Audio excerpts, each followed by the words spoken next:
नमस्कार, आपका हमारे YouTube channel magic info synopsis में स्वागत है, अभिनंदन है। आज हम 11th कंप्यूटर साइंस के यूनिट 2 डिजिटल नेटवर्क इसेंशियल का क्विक रिवीजन करने जा रहे हैं। So let's begin. आज के जो इस वीडियो में हमारे डिस्कशन के टॉपिक होंगे, पहले वो देख लेते हैं इस यूनिट के। तो टॉपिक हैं हमारे internet, web browser, multimedia, search engine, email, internet security, communication, computer network, data transmission mode, analogue signal and digital signal, transmission media and network classification. अगर आप ये वीडियो ध्यान से देखते हैं तो आपकी 8 मार्क्स की प्रेपरेशन हो जाएगी फाइनल एग्जाम के लिए। तो मैं आपसे रिक्वेस्ट करता हूँ कि आप ये वीडियो पूरा देखें और ध्यान से देखें। अगर आपने अभी तक हमारा चैनल सब्सक्राइब नहीं किया है तो सब्सक्राइब बटन पे क्लिक करें और रिलेटेड लेटेस्ट वीडियो प्राप्त करने के लिए बेल आइकन को दबाएं। Let's begin with first topic, internet. आपको टॉपिक अच्छे से समझ आए उसके लिए मैंने बड़ी रेलिवेंट इमेजेस चूज़ की हुई हैं, तो आप इन इमेजेस से भी आइडिया लगा सकते हैं कि टॉपिक का मीनिंग क्या है, आप उसको इजीली समझ सकते हैं। तो स्टार्ट करते हैं हम। इंटरनेट होता क्या है? Use network of computer that link many different type of computer all over the world. एक ऐसा नेटवर्क जिसके साथ पूरे दुनिया के कंप्यूटर आपस में जुड़े हुए हैं, कम्युनिकेट करने के लिए, डाटा शेयर करने के लिए। ये इस डायग्राम में देख सकते हैं आप कि पूरे वर्ल्ड में डिफरेंट डिवाइसेस के थ्रू डिफरेंट पीपल आपस में कनेक्ट कर रहे हैं। वैसे भी आज के टाइम में इंटरनेट के बिना हमारी लाइफ इनकम्प्लीट है। हमें काफ़ी सारी सर्विसेज ऑनलाइन ही मिलती है और इंटरनेट के हमारी लाइफ में बड़े ही ज़्यादा एडवांटेज हैं। तो हम शुरू करते हैं एडवांटेज ऑफ इंटरनेट से। ईमेल आपको इंटरनेट के साथ एक बहुत ही बड़ा एडवांटेज मिलता है, जिसके साथ आप कम्युनिकेट कर सकते हो किसी भी और इंटरनेट यूज़र के साथ। ईमेल सर्विस प्रोवाइडर है हमारे पास, Gmail, Hotmail, Yahoo mail etcetera.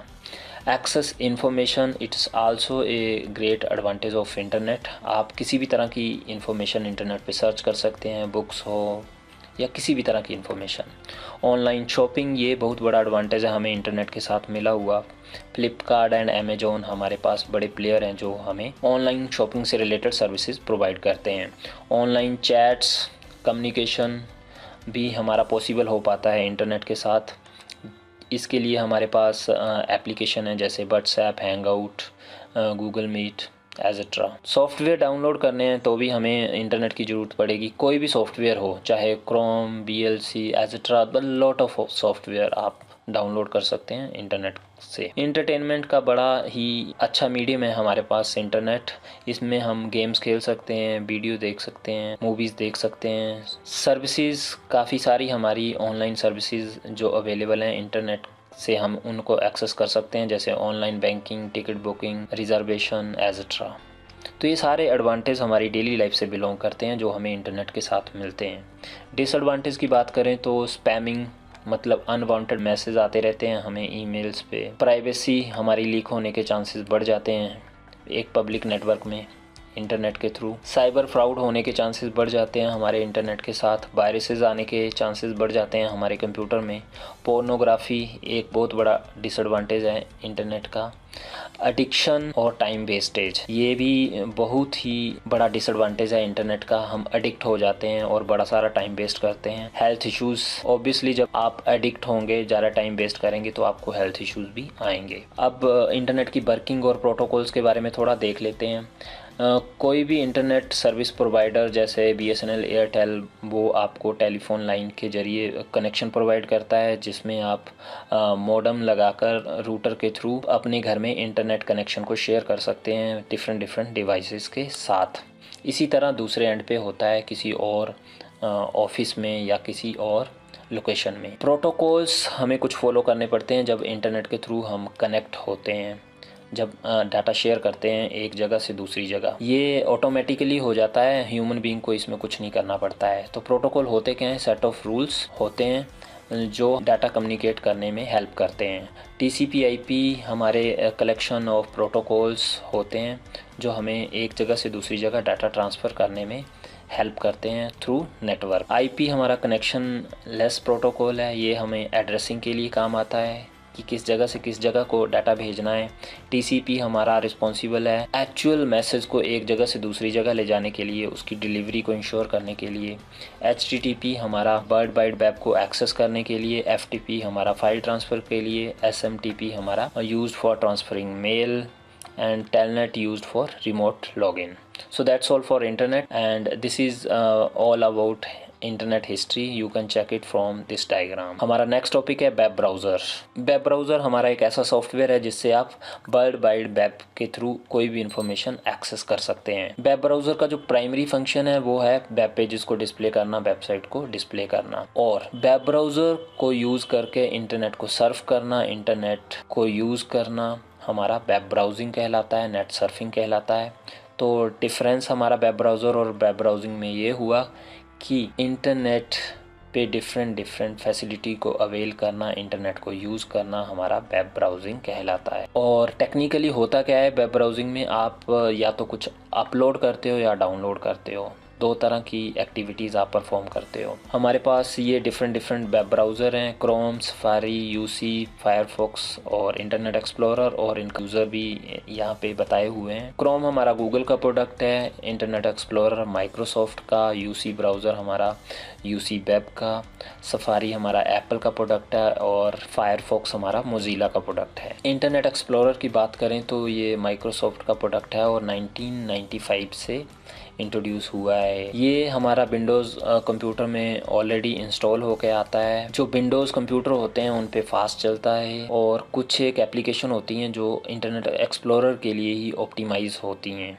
वो उसी में ही ओपन हो सकती हैं. अगर डिसएडवांटेज की बात करें तो इसमें ऐड ऑन सपोर्ट नहीं होती है, स्लोअर होता है कंपैरिजन टू अदर ब्राउज़र, और इसमें जो सिक्योरिटी है वो लेस है compare to other browser. Google Chrome की बात करें तो ये इसका लोगो है. Google Chrome is a web browser based on open source Chromium project. ये 2008 में रिलीज़ हुआ था, और ये डिफरेंट ऑपरेटिंग सिस्टम के लिए अवेलेबल है, जैसे कि मैक, लाइनक्स, एंड्रॉयड, iOS. और इसके एडवांटेज की बात करें तो ये काफ़ी फास्ट ब्राउज़र है. इसका बड़ा ही सिंपल और इजी टू यूज़ डिज़ाइन है. Fast installation is also it's advantage. Disadvantage की बात करें तो ये रैम को ज़्यादा कंज्यूम करता है, और अगर आप एक्सीडेंटली ब्राउज़र को क्लोज़ करते हैं तो सारे टैब क्लोज़ हो जाते हैं. ओपेरा का देखें तो ये लोगो है. ये आपका बड़ा ही स्मॉल साइज़ का ब्राउज़र है, काफ़ी फास्ट है, और नंबर ऑफ़ ऑपरेटिंग सिस्टम के लिए अवेलेबल है, जैसे कि Linux, Mac, Solaris, Symbian and Windows. ये इतना कॉम्पैक्ट है कि जो हमारे हैंड हेल्ड डिवाइसेस हैं उनमें बड़ा ही ज़्यादा पॉपुलर है, और वहाँ पे बड़ा ही ज़्यादा यूज़ होता है. वहाँ पे हमें स्मॉल साइज़ की और फास्ट एप्लीकेशन की ज़रूरत होती है. तो इसकी एडवांटेज की बात करें तो जो वेब पेज डाउनलोडिंग है बड़ी फास्ट होती है, सिक्योर है, और website compression for fast load, ये फैसिलिटीज़ हमें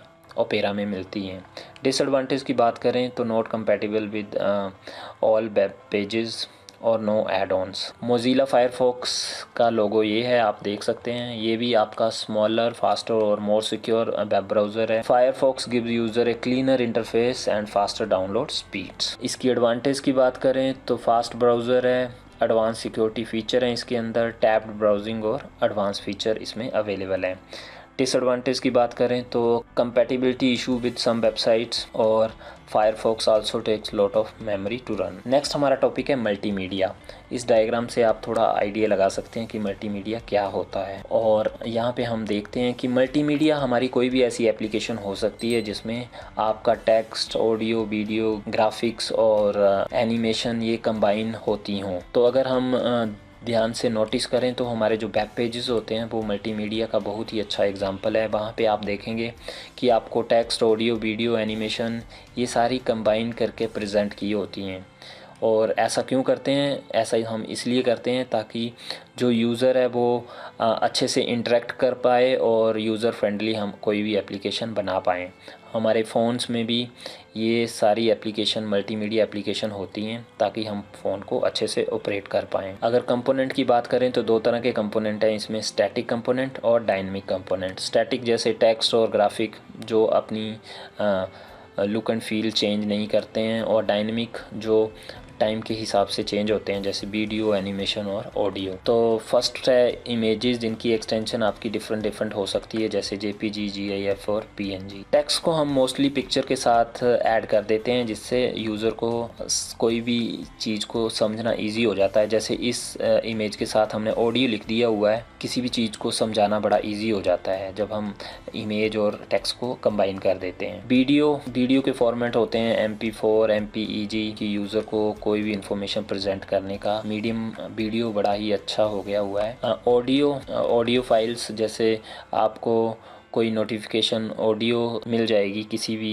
एप्लीकेशन से, तो वो ज़्यादा इंटरेक्टिव हो जाएगी। Animation, it also make web pages more visually interesting. तो this is all about multimedia. अब next topic is search engine. Search engine एक ऐसा सॉफ्टवेयर है जिसको इंटरनेट सर्च और वेब सर्च के लिए डिज़ाइन किया गया है। It help people to locate information available by world wide web. आप कोई भी कीवर्ड के लिए, कोई भी इंफॉर्मेशन के लिए सर्च इंजन के थ्रू सर्च करेंगे तो सर्च इंजन आपकी हेल्प करेगा उस इंफॉर्मेशन के बारे में जानकारी प्राप्त करने में कि वो इंफॉर्मेशन कहाँ पे अवेलेबल है और किस वेबसाइट पे वो अवेलेबल है। तो अगर वर्किंग ऑफ सर्च इंजन की बात करें तो इसमें मेन 3 काम होते हैं: क्रॉलिंग, इंडेक्सिंग और रैंक। क्रॉलिंग ऐसे होता है कि आपको जैसे किसी भी इंफॉर्मेशन को सर्च करना है तो आप वो कीवर्ड डालेंगे, तो क्रॉलर क्या करेगा, उन कीवर्ड के बेसिस के ऊपर डिफरेंट वेबसाइट जो इंटरनेट पे अवेलेबल है उन पे उस पर्टिकुलर कीवर्ड के लिए सर्च करेगा। क्रॉलर को हम स्पाइडर भी बोल देते हैं। नेक्स्ट स्टेप है इंडेक्सिंग। इंडेक्सिंग में जहाँ जहाँ पे उस कीवर्ड से रिलेटेड इन्फॉर्मेशन मिलेगी, उस इन्फॉर्मेशन को, उस वेबसाइट की इन्फॉर्मेशन को हम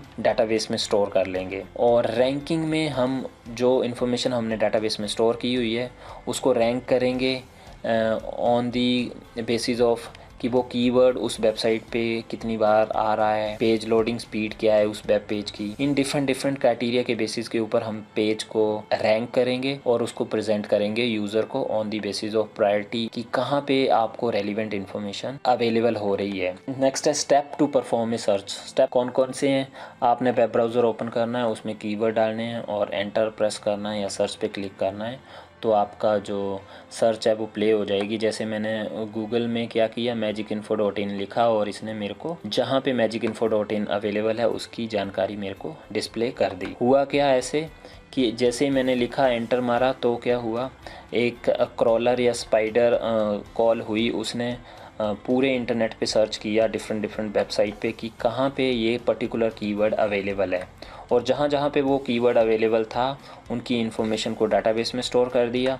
और डाटाबेस में स्टोर करने के बाद उसको रैंक किया और जो इन्फॉर्मेशन रेलिवेंट थी उसको प्रायोरिटी बेसिस के ऊपर टॉप पे शो कर दिया। तो यहाँ पे वो इन्फॉर्मेशन शो हो गई। हमारे जो डिफरेंट सर्च इंजन हैं उनमें सबसे टॉप पे आता है गूगल सर्च इंजन। ये आपका बिगेस्ट सर्च इंजन है पूरे वर्ल्ड वाइड और 1997 में इसको डेवलप किया गया था। Web crawler based search engine है। अगर आप इसका इंटरफेस देखें तो कुछ इस तरह का होगा और आप यहाँ पे सर्च करके इस बटन पे क्लिक कर देंगे या एंटर प्रेस कर देंगे और आपको उससे रिलेटेड रेलिवेंट इन्फॉर्मेशन यहाँ इस फॉर्मेट में अवेलेबल हो जाएगी। सर्च इंजन याहू की बात करें तो उसका लोगो कुछ इस तरह से है। ये भी एक बहुत ही बड़ा प्लेयर है इंटरनेट सर्च इंजन की दुनिया में। इसका 3.90% मार्केट शेयर है। फायरफॉक्स वेब ब्राउज़र है, उसमें बाय डिफ़ॉल्ट जो सर्च इंजन आता है वो याहू आता है। ये याहू का इंटरफेस है। आप यहाँ पे मैजिक इन्फो सिनॉप्सिस सर्च करेंगे और आपको हमारे चैनल से रिलेटेड इन्फॉर्मेशन या किसी भी कीवर्ड से रिलेटेड इन्फॉर्मेशन इस फॉर्मेट में अवेलेबल हो जाएगी। आप यहाँ पे क्लिक करेंगे तो वो पेज ओपन हो जाएगा। बिंग आपका माइक्रोसॉफ्ट का प्रोडक्ट है, माइक्रोसॉफ्ट का सर्च इंजन है। ये ASP.NET से डेवलप किया हुआ है। ये इसका लोगो है। ये डिफ़ॉल्ट सर्च इंजन होता है विंडो PCs में। ये इसका इंटरफेस है और जब आप इसमें कोई इन्फॉर्मेशन सर्च करेंगे तो आपको इस फॉर्मेट में अवेलेबल हो जाएगी। तो सर्च इंजन की कंप्लीट बात करें तो एक ऐसा सॉफ्टवेयर है जिससे आप इंटरनेट में कोई भी इन्फॉर्मेशन को सर्च कर सकते हैं to locate information available by world wide web. Crawling, indexing और रैंकिंग इसके 3 फंक्शन होते हैं। स्टेप क्या होते हैं कि आपने वेब ब्राउज़र पे कोई कीवर्ड डाले और उनको सर्च किया और आपको उनसे रिलेटेड रेलिवेंट वेबसाइट अवेलेबल हो जाएंगी। टाइप की बात करें तो क्रॉलर बेस्ड सर्च इंजन होते हैं, डायरेक्टरी बेस्ड होते हैं, हाइब्रिड सर्च इंजन होते हैं, मेटा सर्च इंजन होते हैं। So that's all about search engine. ये है हमारे सर्च इंजन के एग्जाम्पल: गूगल, बिंग, MSN और Yahoo. Next is email. Electronic mail भी हम इसको बोलते हैं। ये एक ऐसी सर्विस है जिससे कोई भी इंटरनेट यूज़र किसी और इंटरनेट यूज़र को एक जगह से दूसरी जगह को मैसेज सेंड कर सकता है in near real time manner, मतलब बड़े ही कम टाइम में। और ईमेल आईडी हमारी 2 कंपोनेंट से मिलकर बनी होती है, यूज़र नेम और होस्ट नेम। जो इधर वाला पार्ट है @ से लेफ़्ट हैंड साइड पे उसको बोलेंगे हम यूज़र नेम, और जो राइट हैंड साइड पे है उसको बोलेंगे host name. Host name generally वो ईमेल सर्विस प्रोवाइडर होता है। ईमेल के एडवांटेज की बात करें तो easy to use, fast, reliable, environmental friendly, inexpensive और इजी टू प्रायोरिटाइज होती है। और डिसएडवांटेज की बात करें तो इसमें वायरसेस आने के चांसेस बढ़ जाते हैं। नीड टू चेक रेगुलरली, इसको रेगुलरली चेक करना पड़ता है। ईमेल ओपन करने के लिए इंटरनेट की ज़रूरत पड़ती है। स्पैम, अनवांटेड ईमेल आती रहती हैं आपको। फिशिंग एक साइबर अटैक की कैटेगरी है जिसके चांसेस बढ़ जाते हैं। नेक्स्ट है step to send email using Gmail. तो ईमेल की सर्विसेज आपको याहू मेल भी प्रोवाइड करता है, जीमेल भी करता है, हॉटमेल भी करता है। ऑलमोस्ट सेम ही स्टेप रहते हैं, बट मैं आपको यहाँ पे जीमेल के बता रहा हूँ। तो आपने क्या करना है, www.gmail.com ओपन करनी है अपने वेब ब्राउज़र में।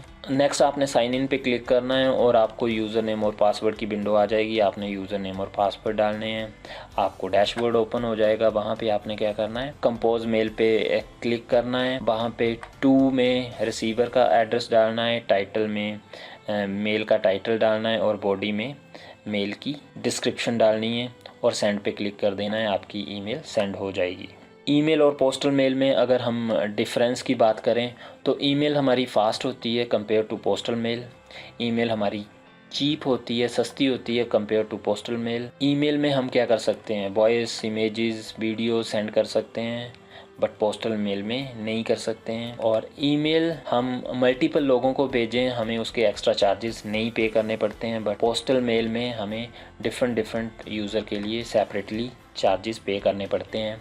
ईमेल हमारी एनवायरमेंटल फ्रेंडली होती है और पोस्टल मेल हमारी पेपर का यूज़ करती है, तो एनवायरमेंटल फ्रेंडली नहीं होती है। ये कुछ एडवांटेज और डिसएडवांटेज हैं। एडवांटेज में देखें तो एनी टाइम, एनीवेयर और इनएक्सपेंसिव। डिसएडवांटेज में बात करें ईमेल की तो वायरसेस, फिशिंग, स्पैम, ये डिसएडवांटेज हैं ईमेल के। हमारा नेक्स्ट टॉपिक है internet security. Security means freedom from risk और डेंजर। और इंटरनेट सिक्योरिटी क्या हुआ कि कंप्यूटर सिक्योरिटी की ऐसी ब्रांच जो डील करती है हमारी इंटरनेट बेस्ड थ्रेट्स को, जैसे हैकिंग, वायरसेस, मैलिशियस सॉफ्टवेयर, इनको कैसे हैंडल करना है, इनसे कैसे बचना है, तो वो हमारा इंटरनेट सिक्योरिटी हैंडल करती है। ये आपकी अनऑथराइज एक्सेस को भी प्रिवेंट करती है, उसको भी रोकती है, ताकि हमारा डाटा सिक्योर रहे, उसको कोई अनऑथराइज यूज़र एक्सेस ना कर पाए। सिक्योरिटी के जो मेथड यूज़ करते हैं इंटरनेट सिक्योरिटी में वो है हमारा फायरवॉल। ये जो पब्लिक नेटवर्क से हमारे प्राइवेट नेटवर्क को सिग्नल आ रहे होते हैं, डाटा आ रहा होता है, उसको फिल्टर करता है और उस ट्रैफिक को ब्लॉक करता है जो डेंजरस हो हमारे नेटवर्क के लिए। पासवर्ड मैनेजर, ये हमारे जो पासवर्ड से रिलेटेड इन्फॉर्मेशन है उसको इनक्रिप्टेड फॉर्मेट में स्टोर करता है ताकि कोई भी इसको ईजिली समझ ना पाए। तो हमारे जो पासवर्ड होते हैं वो एनक्रिप्टेड वे में स्टोर होते हैं, जिसको ह्यूमन बीइंग को समझना थोड़ा मुश्किल होता है। एंटीवायरसेस, ये स्कैन करता है हमारे वायरसेस को, रिमूव करता है हमारे कंप्यूटर में से। सिक्योरिटी सूट्स, इसमें आगे हमारे मैकेफी, क्विक हील, ये सिक्योरिटी सूट्स हैं जो हमें इंटरनेट सिक्योरिटी प्रोवाइड करते हैं। इंटरनेट सिक्योरिटी में हमारा आता है प्रोटेक्शन, पासवर्ड, फायरवॉल, मॉनिटरिंग, ये सारी चीज़ें हमारी इंटरनेट सिक्योरिटी में आती हैं। नेक्स्ट मैं टिप्स बताऊंगा आपको कि सेफ यूज़ ऑफ इंटरनेट के, कि ट्रस्टेड साइट को आप विजिट कीजिए, avoid installing every free program, block unwanted email, और हर कहीं क्लिक मत कीजिए। जहाँ पे ज़रूरी है, जहाँ पे आपको ट्रस्ट है, उसी वेबसाइट पे आप जाइए, अदरवाइज़ आपको वायरसेस आने के चांसेस बढ़ जाएंगे, सिक्योरिटी आपकी डेंजर जोन में आ जाएगी। नेक्स्ट टॉपिक है हमारा कम्युनिकेशन। आपने बोल के या लिख के एक जगह से दूसरी जगह को मैसेज भेजना, वो कम्युनिकेशन कहलाता है। हम कंप्यूटर को कम्युनिकेशन के लिए वैरायटी ऑफ वेज में यूज़ करते हैं, जैसे मैसेजिंग के लिए, ईमेल के लिए, अपलोडिंग और डाउनलोडिंग डॉक्यूमेंट्स के लिए। ये सारी एग्जांपल है जहाँ पे हम कम्युनिकेशन के लिए कंप्यूटर को यूज़ करते हैं। Advantage of communicating by computer are fast, low cost and easy. ये वो चीज़ें हैं जिसके कारण हम कम्युनिकेशन को कंप्यूटर से ज़्यादा प्रेफर करते हैं। कंपोनेंट्स की बात करें तो यहाँ पे आप देख सकते हैं सेंडर, मीडियम, मैसेज और रिसीवर, ये सारे कंपोनेंट्स हैं। सेंडर अपने एंड से मैसेज को भेजता है थ्रू मीडियम और रिसीवर के एंड पे वो डाटा पहुंच जाता है। जब ये डाटा सेंडर रिसीवर को भेजता है तो आपके सेट ऑफ रूल्स फॉलो होते हैं during data transfer. Sender which create message to be transfer. Protocol आपके सेट ऑफ रूल होते हैं जो ट्रांसफ़र के दौरान यूज़ होते हैं। और रिसीवर जो आपका मैसेज रिसीव करता है जिसको सेंडर ने सेंड किया होता है। मीडियम आपका मैसेज कैरी करता है सेंडर से रिसीवर की तरफ जब वो जाता है। ये वायरलेस भी हो सकता है और वायर्ड भी हो सकता है। मैसेज आपकी वो इन्फॉर्मेशन होती है जो सेंडर विश करता है कि रिसीवर को पहुंच जाए। नेक्स्ट है हमारा कंप्यूटर नेटवर्क। अगर आपने अभी तक हमारा चैनल सब्सक्राइब नहीं किया है तो सब्सक्राइब बटन पे क्लिक करें और रिलेटेड लेटेस्ट वीडियो प्राप्त करने के लिए बेल आइकन को दबाएं। जब हम जियोग्राफिकली डिस्ट्रीब्यूटेड मल्टीपल कंप्यूटर को कनेक्ट करते हैं तो हम उसको बोलते हैं कंप्यूटर नेटवर्क। और ऐसा हम क्यों करते हैं? कम्युनिकेशन और शेयरिंग ऑफ रिसोर्सेज के लिए। तो इस डायग्राम पे आप देख सकते हैं कि इंटरनेट या बैन हमारे पास एक बहुत ही बड़ा कंप्यूटर नेटवर्क है जिसमें पूरे वर्ल्ड के कंप्यूटर आपस में कनेक्ट करते हैं। तो कंपोनेंट्स की बात करें कंप्यूटर नेटवर्क के तो यहाँ पे आप देख सकते हैं इस डायग्राम में होस्ट वो कंप्यूटर होते हैं, वो डिवाइसेस होते हैं जो आपस में कम्युनिकेट करना चाहते हैं। सेंडर भी हो सकते हैं और रिसीवर भी हो सकते हैं। नेटवर्क इंटरफेस कार्ड, ये आपका कंप्यूटर के साथ एक डिवाइस इस तरह का लगा होता है जिससे आप लैन वायर कनेक्ट करते हैं जो कि दो डिवाइसेस को आपस में कनेक्ट करने के लिए यूज़ होती है। जैसे कि आप यहाँ पे देख सकते हैं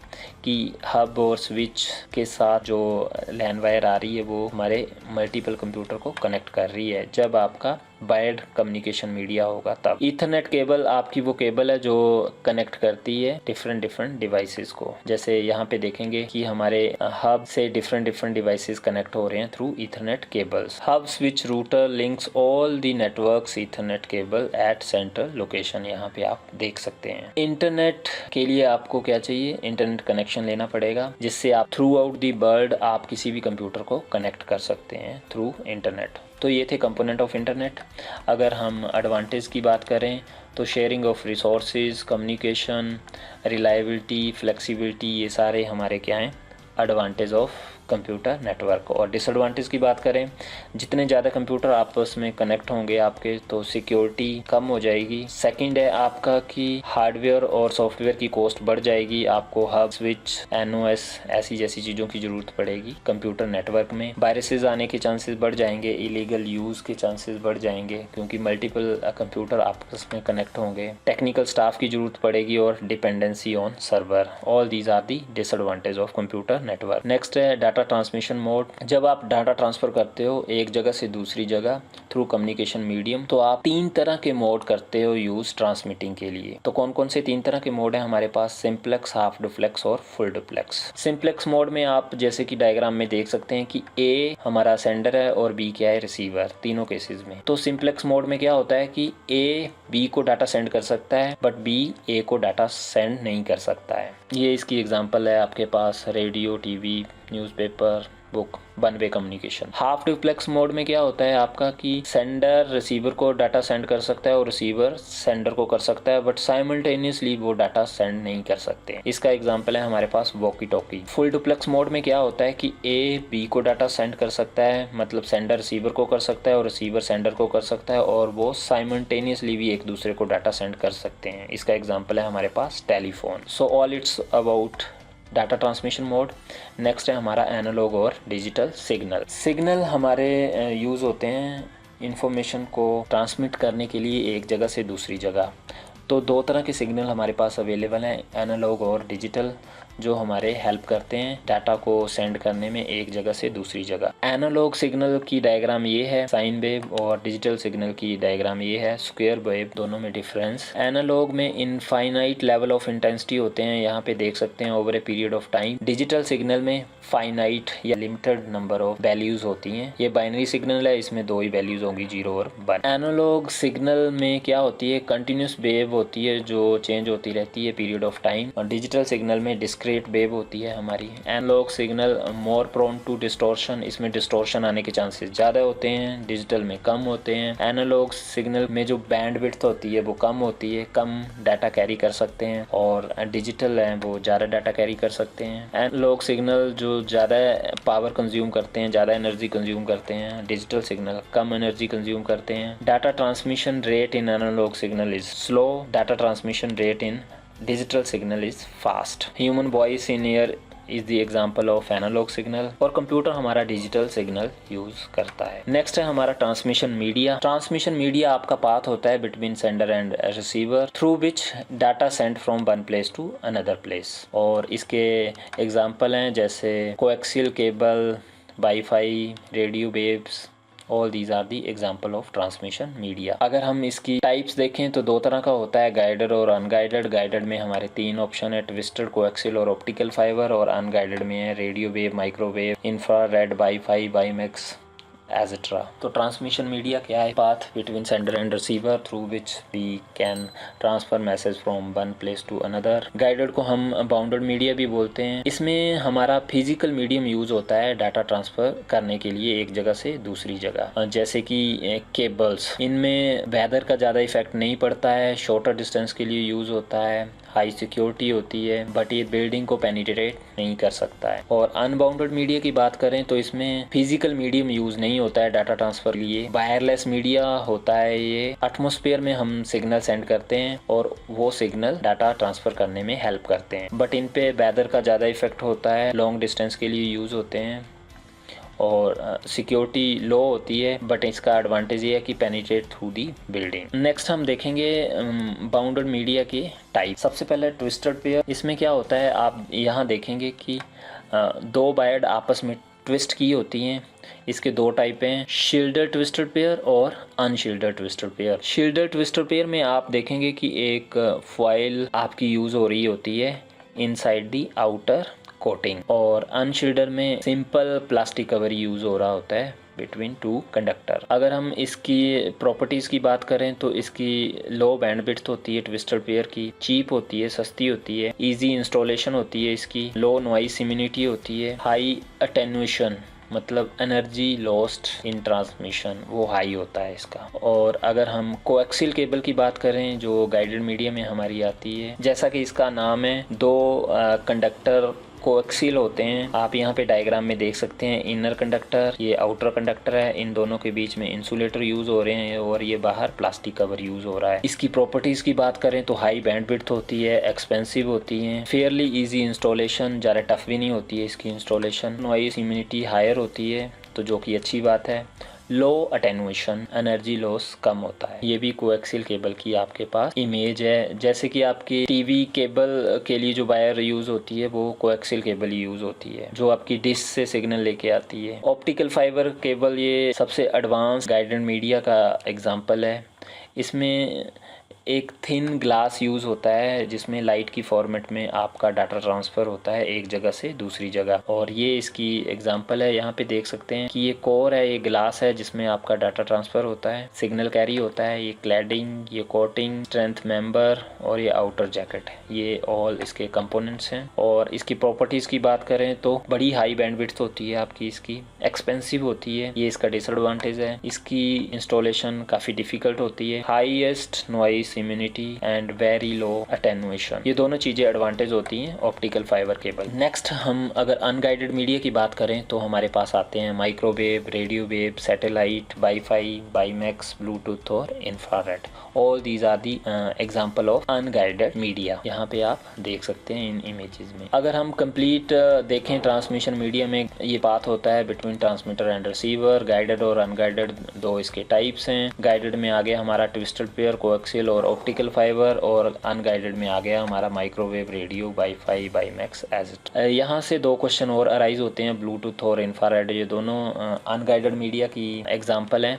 इनके क्या एग्जांपल हैं? इंफ्रारेड हमारा यूज़ होता है जैसे टीवी रिमोट्स में, और ब्लूटूथ हमारा जो भी हैंड हेल्ड डिवाइसेस है जैसे मोबाइल फ़ोन, वाईफाई वाले जो स्पीकर्स होते हैं वहाँ पे हमारा ब्लूटूथ यूज़ होता है। तो point two multiple point, multiple devices connect हो जाते हैं ब्लूटूथ में। इसमें सिंगल डिवाइस ही कनेक्ट होता है, इसमें डाटा और वॉइस कम्युनिकेट कर लेते हैं, इसमें ओनली डाटा होता है। ब्लूटूथ की जो रेंज होती है वो 10 मीटर तक होती है और इंफ्रारेड की 1 मीटर तक होती है। ये इंफ्रारेड का डिसएडवांटेज है। और लाइन ऑफ स्टेट हमें ध्यान रखनी पड़ती है इंफ्रारेड के केस में, ब्लूटूथ के केस में वो नहीं रखनी पड़ती है। बैंडविड्थ जो ब्लूटूथ में होती है वो 1 Mbps की होती है, और इंफ्रारेड की जो बैंडविड्थ है वो ज़्यादा होती है, जो कि इंफ्रारेड के लिए अच्छी बात है। नेक्स्ट एक बड़ा अच्छा क्वेश्चन है, वाईफाई और वाईमैक्स ये दोनों अनगाइडेड मीडिया के एग्जांपल हैं। वाईफाई की फुल फॉर्म है वायरलेस फिडिलिटी, और WiMAX world wide interoperability for microwave access. WiFi जो लॉन्च हुई थी 1997 में, वाईमैक्स 2004 में। वाईफाई की जो रेंज है वो 100 मीटर तक हो सकती है, और वाईमैक्स की 80 to 90 किलोमीटर होती है। बट वाईमैक्स में जो वेदर का इफेक्ट ज़्यादा होता है, क्योंकि रेंज ज़्यादा होती है, वाईफाई में कम होता है। स्मॉल एरिया में आप कम्युनिकेट कर रहे होते हैं। मोस्टली वाईफाई आपका एग्जांपल है जब आप वाईफाई बनाकर एक मोबाइल फ़ोन से दूसरे मोबाइल फ़ोन को डाटा ट्रांसफ़र करते हैं। वाईफाई आपका चीपेस्ट मीडियम है डाटा ट्रांसफ़र का, वाईमैक्स आपका कॉस्टली है कंपेयर टू वाईफाई। नेक्स्ट है हमारा टॉपिक क्लासिफिकेशन ऑफ नेटवर्क। जब हम दो या दो से ज़्यादा कंप्यूटर को आपस में कनेक्ट करते हैं तो हम उसको बोलते हैं कंप्यूटर नेटवर्क। और ऐसा हम क्यों करते हैं? शेयरिंग ऑफ रिसोर्सेज और कम्युनिकेशन के लिए। कंप्यूटर नेटवर्क को उसके साइज के बेसिस के ऊपर हमने 4 कैटेगरी में डिवाइड किया हुआ है, लैन, मैन, बैन और पैन। इस डायग्राम में आप देख सकते हैं कि पैन का जो साइज है वो सबसे कम है, लैन का उससे ज़्यादा है, मैन का उससे ज़्यादा है, और बैन का सबसे ज़्यादा साइज होता है। और इनकी रेंज भी मैंने यहाँ पे लिखी हुई है। अब हम इनके बारे में डिटेल में पढ़ेंगे। लैन में आपका क्या होता है कि आपके जो मल्टीपल कंप्यूटर होते हैं वो एक बिल्डिंग या घर में कनेक्ट किए होते हैं, और इसके एडवांटेज होते हैं चीपेस्ट कॉस्ट, बड़ा सस्ता होता है इस तरह का नेटवर्क बनाना। कम्युनिकेशन के लिए यूज़ करते हैं, शेयरिंग ऑफ रिसोर्सेज के लिए यूज़ करते हैं। और डिसएडवांटेज की बात करें तो स्मॉल एरिया तक ही इसकी रेंज होती है। इस तरह के नेटवर्क को हैंडल करने के लिए हमें स्किल स्टाफ की ज़रूरत पड़ती है मेंटेनेंस के लिए। सिक्योरिटी जो कि नेटवर्क का डिसएडवांटेज होता है हमें, और जब सर्वर हमारा डाउन हो जाएगा तो हमारा नेटवर्क क्या हो जाएगा? डाउन हो जाएगा। नेक्स्ट है हमारा मैन, मेट्रोपॉलिटन एरिया नेटवर्क। इसमें क्या होता है, जो आपके कंप्यूटर नेटवर्क की जो रेंज होती है, जो साइज होता है, वो आपका सिटी भी हो सकती है, कोई यूनिवर्सिटी हो सकती है, जैसा कि आप इस डायग्राम में देख सकते हैं। इसकी एडवांटेज की बात करें तो लैन के कंपैरिजन में ज़्यादा एरिया कवर करती है ये, और it provide a good backbone for large network. Disadvantage की बात करें तो कॉस्टली होती है लैन के कंपैरिजन में। इसमें ज़्यादा केबल्स यूज़ होती हैं। ऑब्वियसली जब ज़्यादा एरिया यूज़ होगा तो ज़्यादा केबल्स यूज़ होंगी। लार्जर नेटवर्क की जो मेंटेनेंस है,